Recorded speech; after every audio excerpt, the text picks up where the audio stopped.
Hello again, and welcome back to Illegally Cited. This is Jesse, and we are back for one more 2023 year wrap up video, whatever you want to call this. And last time we talked to all things accessibility, accessible PC and console games, some mobile apps. Um, yeah, so that was last video, and for the last one here, let's change our color and let's go some Vikings colors, huh? We'll go purple. We'll go some. Hopefully they get out of their recent funk they've been in. Oh my God! Last week, as I'm recording this, we had the game where we won 3-0. That was a snooze fest. God, that was pathetic. So I don't know. They've had so many ups and downs this season. Who knows what's going to happen with the rest of what's. I don't know, man. I want to have faith, but the Vikings are really, really good at disappointing you in the long run. So we'll see. But this time we are going to talk a little bit about some game adaptations and then look ahead toward next year. And by game adaptations, I mean movies, series, stuff like that. And there's been a surprising number of solid entries this year. First of all, we've got the Last of Us series. I still can't believe that was this year. That seems like so long ago. And you talk about a great, great adaptation. I'm very much looking forward to season 2. It told the first season was basically the first game. You had Joel and Ellie, Tess. They went into some backgrounds of other characters. They had parts in the main game, but you really didn't get to know a whole lot about them. Frank's story. They had the whole village thing, or the whole town thing, where you were going into the town to go across this town. You got ambushed and crashed the pickup into this building. So then you had to avoid all these crazy people, and they expanded on that crew. I mean, there were just so many. Like I said, there were some differences from the game to the series, but I thought it was extremely well done. I really want to know, like, if they're gonna just go right into season 2, if they're gonna branch out and do a little bit of in between stuff, some supplementary stuff. They even covered the what was it called? The Left Behind DLC in an episode. That was a really good flashback episode for Ellie. Definitely one of my favorite pieces of like gaming turned into other media. Last of Us, great series. Everybody sort of hated on this one. But Twisted Metal, that came out this summer, and I actually rather enjoyed it. Now, granted, I played a little bit of Twisted Metal back in the day, but it was never one that I really played a lot of, and so I don't have a lot of knowledge. I don't have a lot of, like, especially if you're a fan of something and you see if they really butchered characters or the overall style of something. Now, the major complaint was there wasn't really a lot of car combat. It's a car combat game. Car combat series. Now this one was more of like a road trip kind of thing where they're going to collect something and bring it back and whatever. And next season it looks like they've set up for more of like the car combat type of tournament thing. So if they do a season 2, it looks like that could be better. But I like the characters. I like what they did. Sweet Tooth was an amusing character. I like the main character. They did tell a few unique and a few fun stories along the way.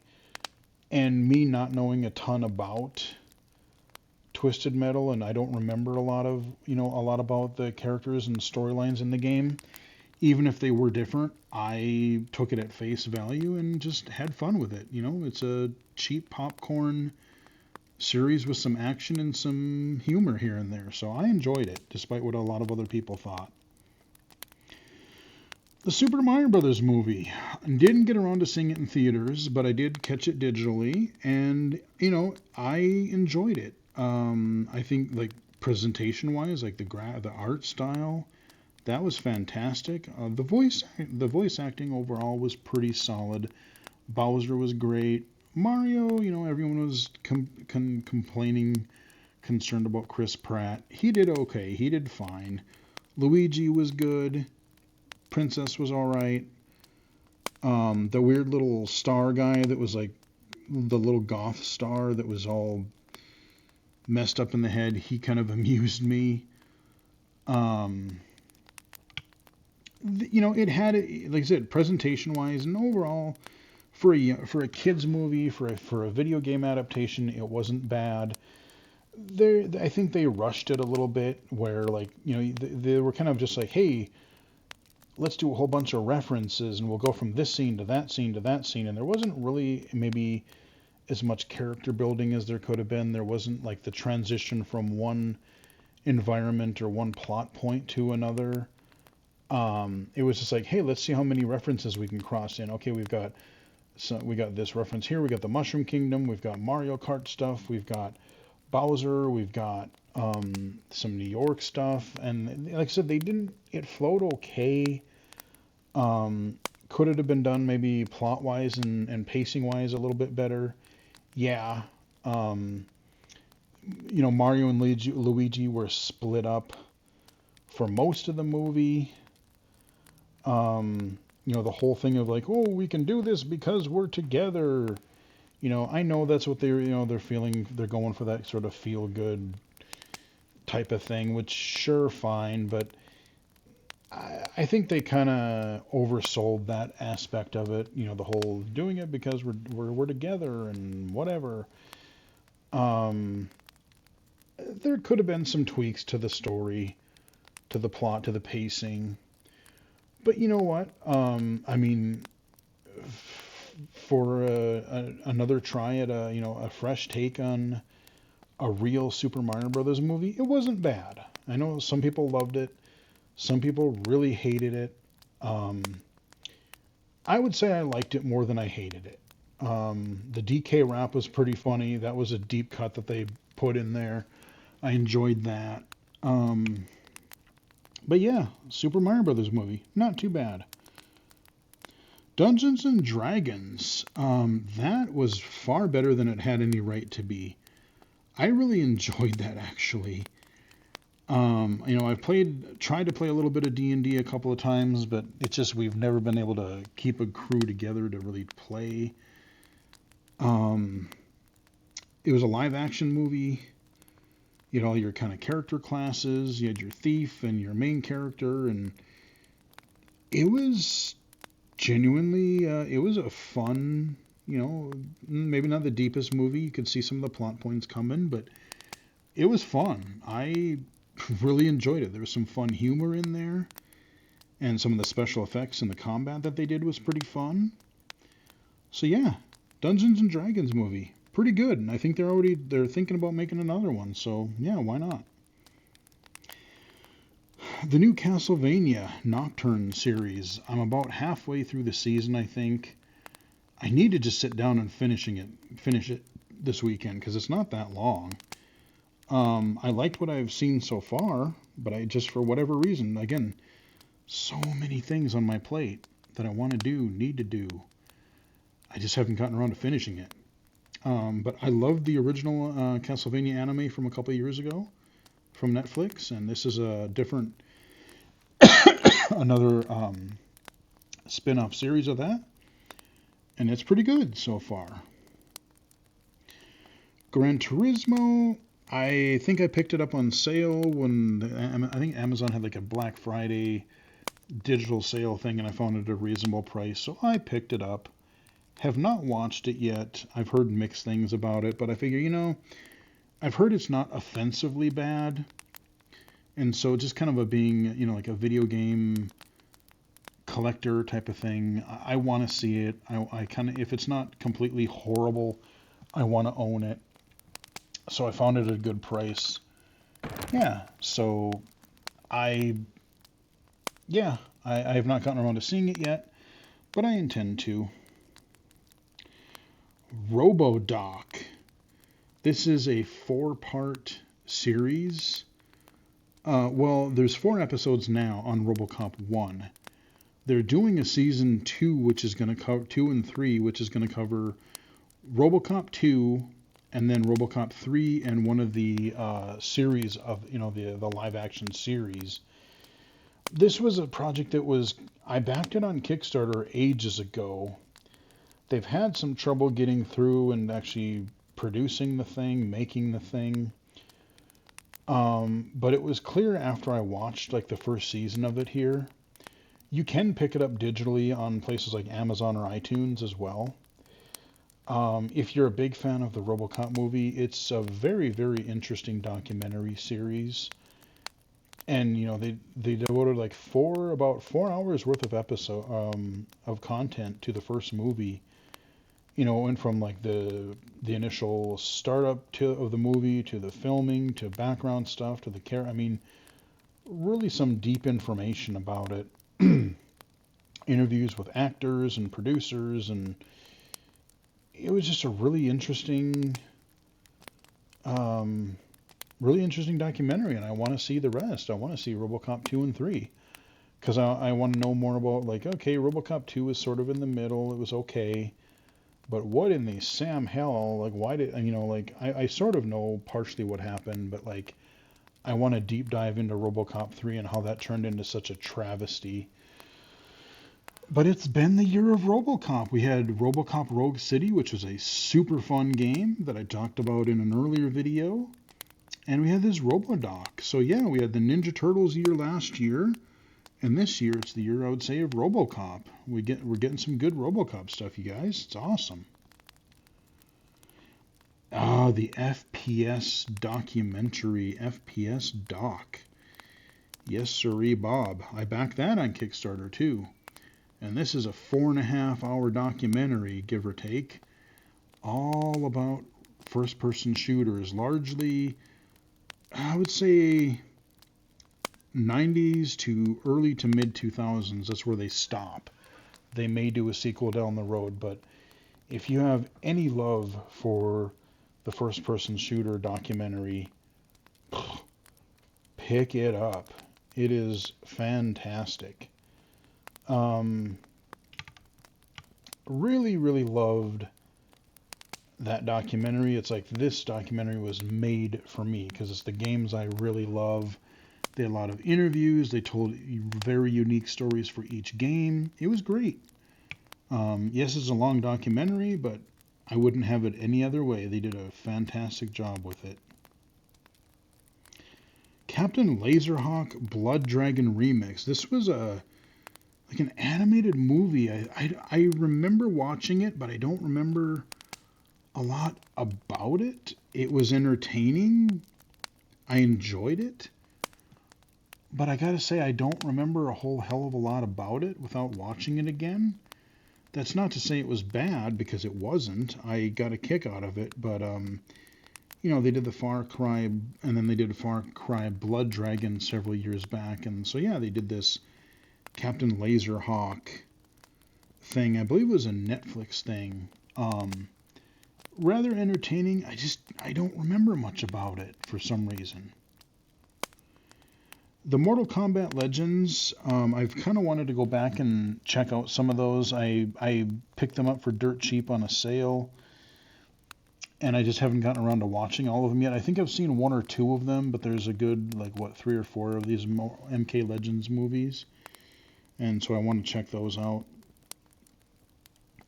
So those are some game adaptations, and now let's really just quickly go through some of the future games and stuff that I'm looking forward to for next year. So right off the bat, I didn't put all of them down here, but there are a lot of retro first-person shooters that are coming out that I talked about in one of the last videos.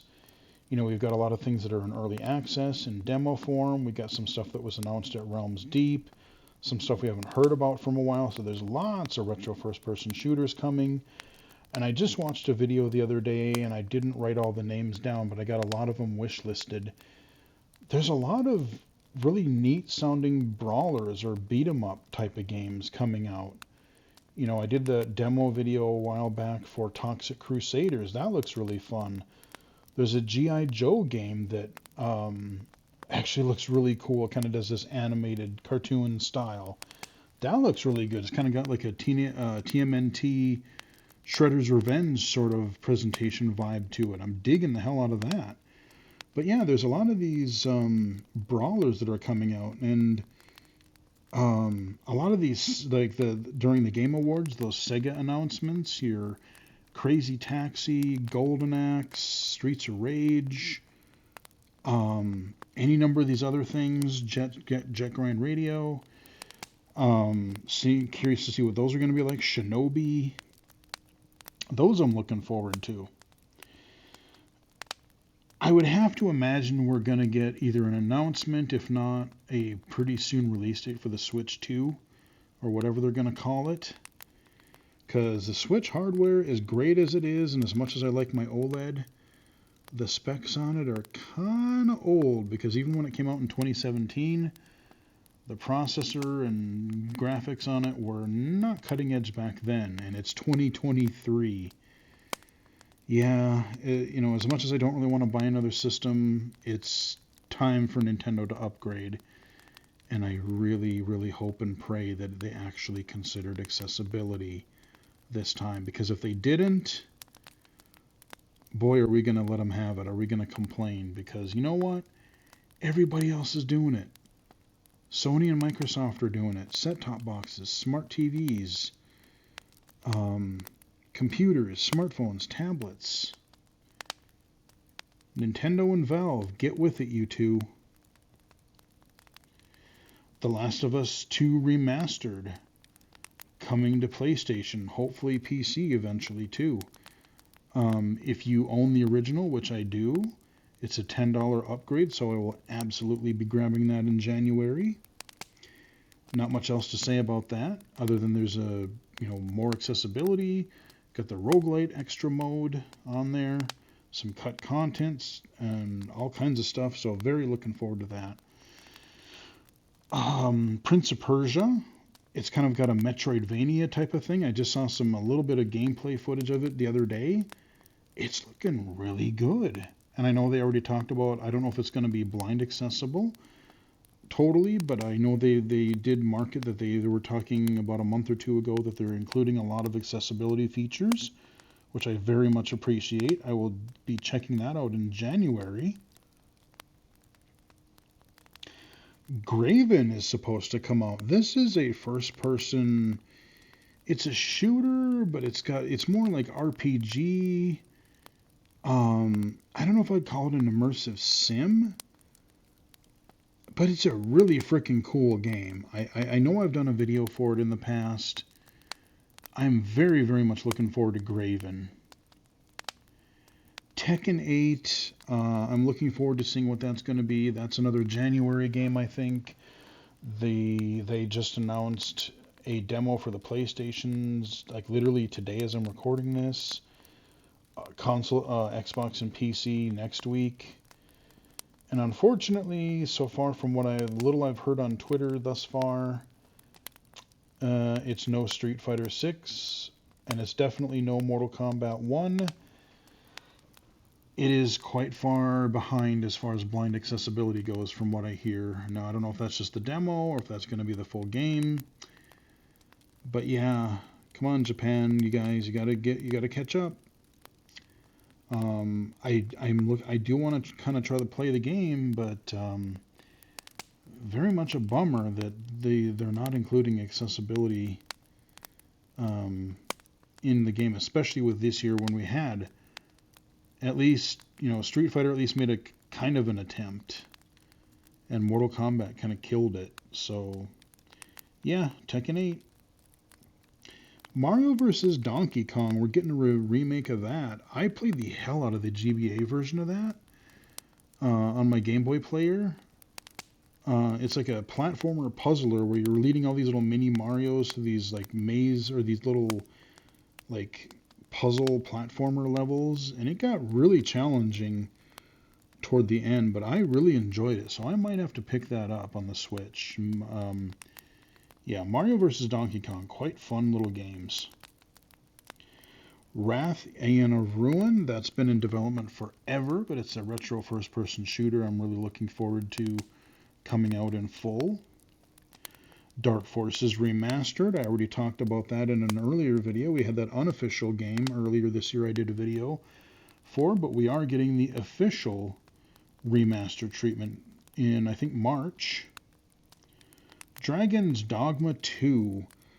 I played a little bit of the first one, and I just never got around to really getting very far into it. And it's something I would like to play a little bit more, but the sequel is coming out, and people are pretty excited about that.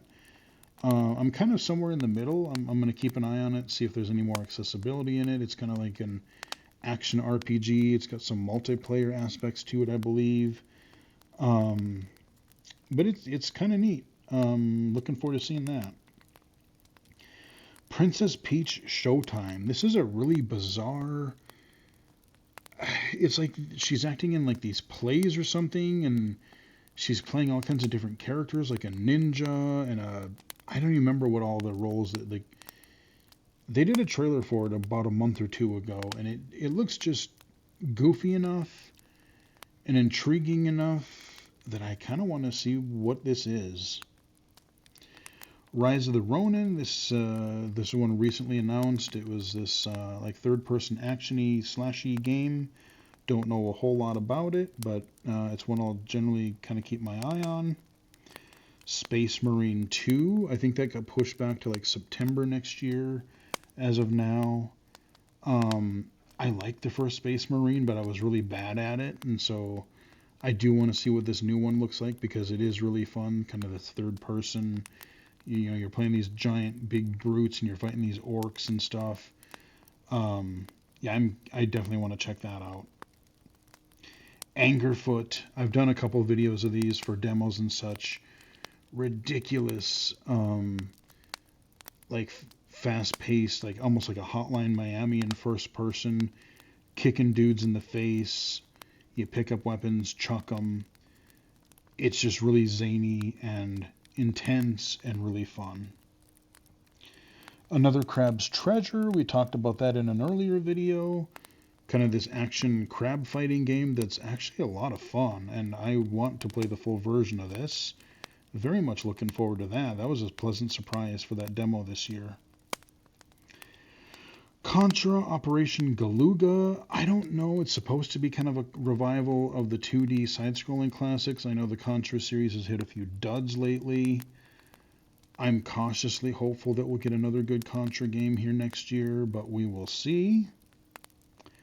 Toxic Crusaders, again, loved the demo. We got, it's got a fun gameplay. They have Psycho Stick doing the theme song, which is a funny heavy metal band. It fits perfectly for that kind of game.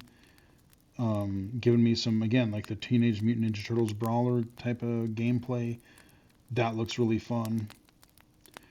Foam Stars I'm kind of curious about. It's kind of like Splatoon, but not quite for the PlayStation systems, for PS5. I kind of want to see what this is about. I don't know if it's going to be a full thing or if it's going to be a free-to-play gig. Don't know, but I'm generally kind of curious.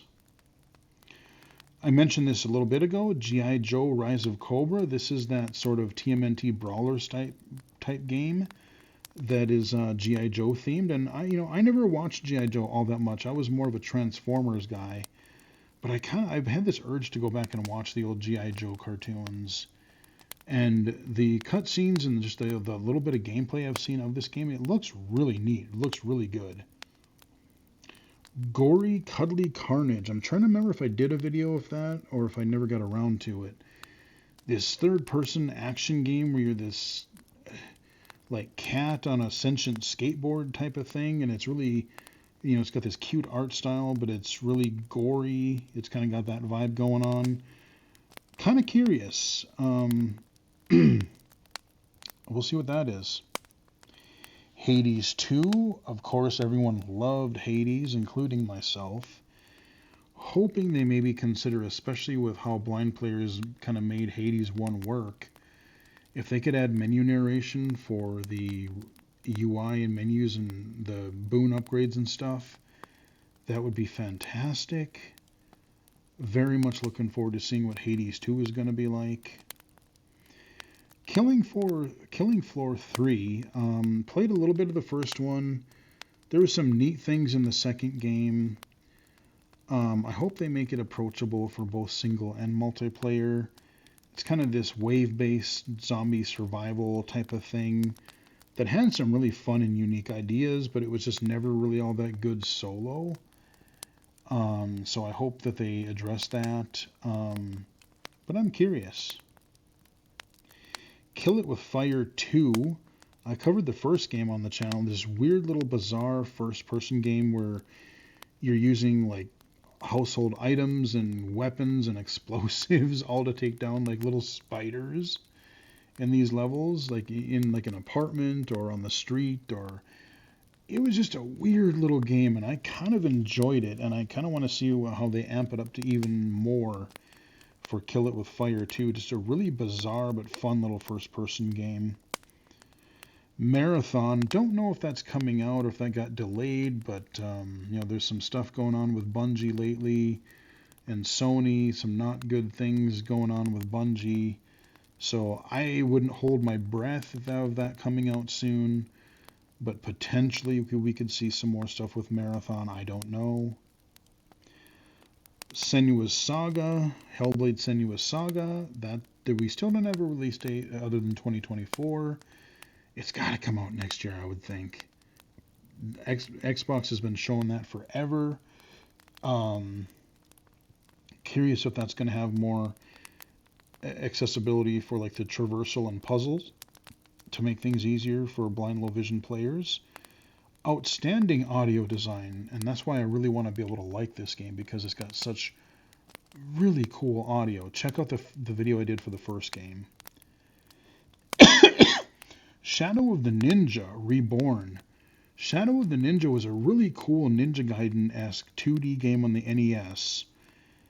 And out of the blue, they announced they're bringing that back. They're doing like a revival of it, a modernization of it. Very much looking forward to seeing what that's going to be like. South Park Snow Days, I'm not entirely sure. It's like a third-person 3D South Park game. More action-based than the RPGs. I don't know if it's like tower defense or if it's like battle royale. I don't really know exactly what kind of game it is. But I really want it to be good, because I don't want to go back to the really garbage South Park games we used to have. Star Wars Outlaws, I kind of have a feeling it's not coming out next year, but it might. But if I had to guess, I think that might be a 2025 game. But I put it on there just in case. That's the Ubisoft kind of open worldy type of Star Wars game.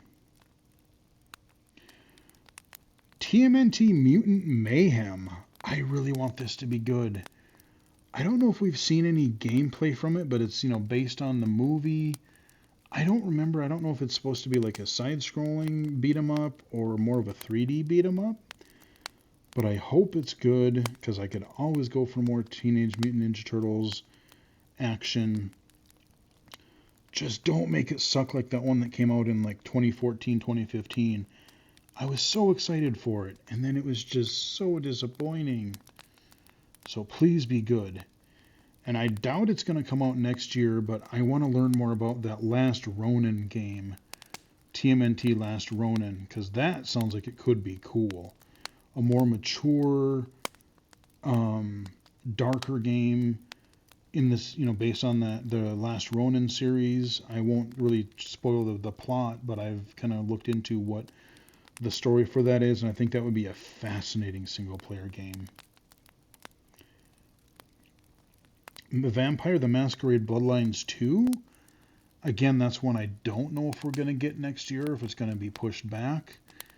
I've never done a video for the first Bloodlines. I've thought about it a few times. I know there's some unofficial fan patches for the first game. That came out right before Half-Life 2 did, actually. It uses the Source engine, and it was really cool, but it was jank as fuck when it came out because it was crashy, it was buggy, glitchy. At the time, I didn't have a great video card that could run it well, so I had issues with that. But it was a first person, you could do melee combat, you had gun combat, you had stealth. There was a lot of characters that were really cool. I mean, it was a really, really neat game. And I hope that the true sequel does it justice. I hope that it's more polished, and I hope it's a good game. Because it's a very cool action game, or RPG.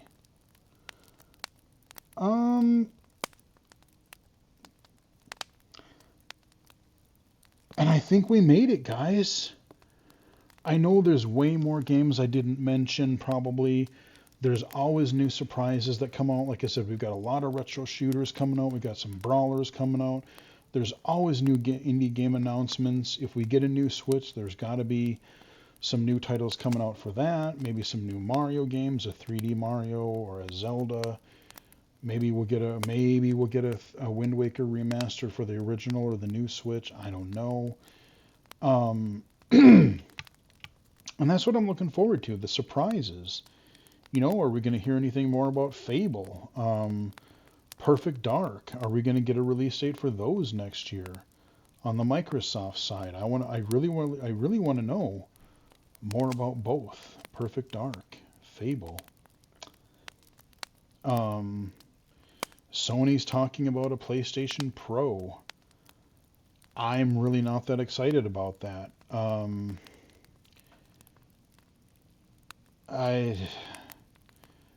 not really concerned about 4K gaming right now, but even if I were, I don't know. Like I said, I'm kind of just like, give me a console, let me use it for 5-6 years, and then we'll think about a new one. But like just this whole 2-3 years thing, I don't want to upgrade that often. And I know that even games, they're trying to push things so far that it's like, you have to still, like even at launch games, you have to choose between performance mode or graphic-y mode. And that's, games now, let alone 2-3 years from now. But like, I don't know, like I wish that people would just lay off the graphics, because games look ridiculously good now. You can get pretty realistic graphics, you can get really artistic and stylized graphics, cel shaded, animated, hand-drawn, any art style you want. Put more care into the actual design, put more care into the gameplay, the sound, the accessibility, the gameplay mechanics. We don't have to, not everything has to be worried about ray tracing and 4K, 8K, 2600, 1000K graphics. I don't care. Just make the games run well. Don't make them be a buggy mess when they come out. Enough with the live service bullshit already. Just how about this? Release a finished game at launch. There might be minor patches and things, but we got a 120 gig patch. That is not a patch. That's like, I don't know what that is, but that is not just a tiny patch, let alone a day one patch. That's just ridiculous. So maybe, but I know graphics are what sells, because it's all about the purdy. We can't, God forbid, we use our other senses. I don't know. There are a lot of games to look forward to next year. Probably a lot that I missed in here so far. I'm sure I'll think of more when I stop recording. But also, in addition to the games, I'm just really looking forward to seeing what accessibility happens next year. Look at the bombshell that we got dropped when we heard about what Forza was going to have in it. MK1, Brock the Investigator, Stories of Blossom. We've had 3 or 4 games this year that have had audio description alone for cutscenes and stuff. What other games are going to be blind accessible? Indie, AAA, mobile. We got the Game Accessibility Conference, European and North American version next year. What's going to happen because E3 is officially dead? I'm sure at some point they're going to revive the name and be like, hey, remember E3? We're going to do that thing again. We're going to do this other showcase. We're going to do this other show, and we're just going to call it E3 again because nostalgia. But in the meantime, are they going to fully just tie into the Jeff Keighley's events on the summertime? Are we going to get someone else to try to do some sort of a summer event showcase? What's going to happen with E3? With E3 officially no longer, because it's like, before it was like, will they do an E3? Won't they do an E3? If they do, what will it be? Well, now we know there's not going to be one, so we don't know. But I'm just excited about the potential. Of course, you have to weigh the balance between, not stealing actual people's jobs with AI, but there could be some potential use cases, not just for, for helping make games easier for developers. Even if they use, I know people complain about, you don't want to, you do not want to take away voice actors from movies and games and stuff. Absolutely not. But if you can make some sort of AI that can communicate with you, especially for an accessibility tool, and be like, oh, I want to hear about, you can customize it and say, I want to hear about my health. I want to hear about any status elements. I want you to tell me, if the game itself doesn't have any screen narration, and I could just on the fly ask it, hey, what is the defense of this weapon? What is the attack of this weapon, or the defense of this armor? What is my health? I don't know. There's just different things that you could either automate or help assist with. Curious to see if and how AI is going to be implemented in technology, in games, in apps. I'm curious about the Apple VR headset next year. I know it's wicked expensive, but I kind of want to get my hands on it somehow because we already know it's going to have voiceover in it, and it's supposed to support flat screen iOS apps in addition to the new kind of XR apps. And so, since Oculus is too unwilling to do it, they've had, several headsets now, at least 3 to 5 headsets. We've had the Quest Pro, we've had, or the Rift and the Rift Pro, we've had the Rift S, we've had the Quest 1, 2, and 3, and still no magnifier, no narrator, no menu narration, text-to-speech. So if it's going to be up to Apple to start this trend rolling for XR, then so be it. And I want to know what it's going to be like. So there's a lot of potential. There's a lot of things I'm curious about. I'm curious what Seeing AI is going to do, Be My Eyes is going to do, Envision, maybe there'll be some new apps that use AI. What's going to happen with XR? We've got people working in XR Access. There's been rumors that we're going to have some, they keep saying, oh, Windows 10 is going to be the last Windows, or Windows 11 is going to be the last Windows. Now there's some talk about having a Windows 12 at some point next year, and I'm like, I don't know, man. Just stick with 11 for a while. Keep updating that. Just do like what the Mac does. Just make iOS or OS X. Just make Windows 11 and just call it. Hey, we're gonna call this Windows 11. And we're just gonna update it for 10 years or something. Just keep doing service packs. Keep doing things. I don't know. But I have my gaming rig. I love this guy. He's been really, really good this year. And I've kind of future-proofed it, at least I think for a couple of years. I should be okay. So yeah, I'm really looking forward to seeing what new games are going to come out, what accessibility things are going to happen. Looking forward to potential future consulting opportunities, podcast appearances, interviews. Looking forward to seeing what's going on with the Toby mod. Maybe some extra stuff with Heretic and Heck, or maybe Heretic. Maybe there'll be some Wolfenstein stuff. You never know. I don't know. But hey, like I said, we talked about that in the interview this summer. We're going to have the Game Accessibility Awards early next year. I know I learned something really interesting about that I'm not at liberty to say just yet, but I'm very excited. I'm proud to have I did something cool with that.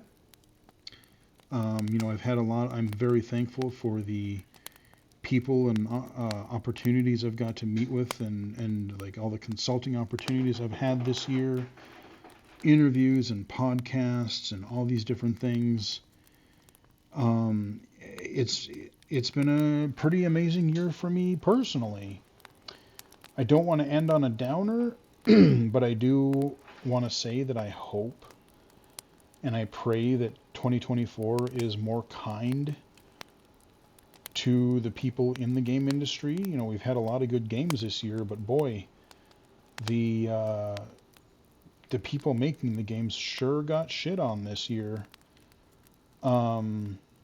Literally thousands of people getting laid off, companies being closed, the Embracer Group just taking a big old steaming dump on everybody. Heard about another studio closure of theirs that they did today, right before the holidays. Man, screw those guys. And screw all these damn executives that put the bottom line and their salaries and benefits. Got to make their businessy bigwigs happy, but screw all the people that actually do the work and make the company what it is. Well, all I have to say to that is screw you guys too. You guys suck. And I really hope there are some unionizations. I hope that can be sort of a change where employees themselves are able to stick up for themselves, and that we don't get these executives, I'm an executive, I'm going to ruin this company, I'm going to jump out this high building with my golden parachute, get hired at another company, run that company into the ground, collect even more money, and just keep running around the tech and gaming industry. That's what all these guys do. Like, they go from one company and just ruin that one, then they go off and ruin another one. So I really hope that 2024 is a lot better to the people that make the games, because it's a lot of hard work and they deserve it. All the crap they got to go through, they don't deserve what they got this last year or two. So yeah, I hope things are better. I hope we get more accessibility. I hope there's more games. I hope people in the game industry get treated better. I'm curious what we're going to get for new hardware, be it a new Switch, be it, of course we're going to get another iPhone, we're going to get another watch, we're going to get all these usual things and some iPads and all that stuff, but we'll see about those. But yeah, AI, we're going to see if that trend continues. I'm looking forward to being surprised. I'm looking forward to amazing products and games and things I don't know about and that I really will want to try. So that is, we finally made it. That will wrap up 2023. This will probably go out, I'm thinking, starting like Tuesday after Christmas, Tuesday through like Saturday. So we'll be getting close up to New Year's Eve, and then, if I have an extra day, I'll throw another video up if it's on like a Saturday or something. But it's been an interesting year. Thank you everybody for your support. Thank you for your all your views and subscribes and comments and emails and just support in general. Very much appreciated. Hope it's going to be an even better year next year. And we're going to wrap it up here. Hope you guys enjoyed the video. Hope you guys have a good holiday season. Follow me on Twitter/X at BGFH79, twitch.tv/illegally-cited, illegally-cited.com, and right here on YouTube. Happy holidays and happy New Year. Till next time, we'll chat with everybody again later.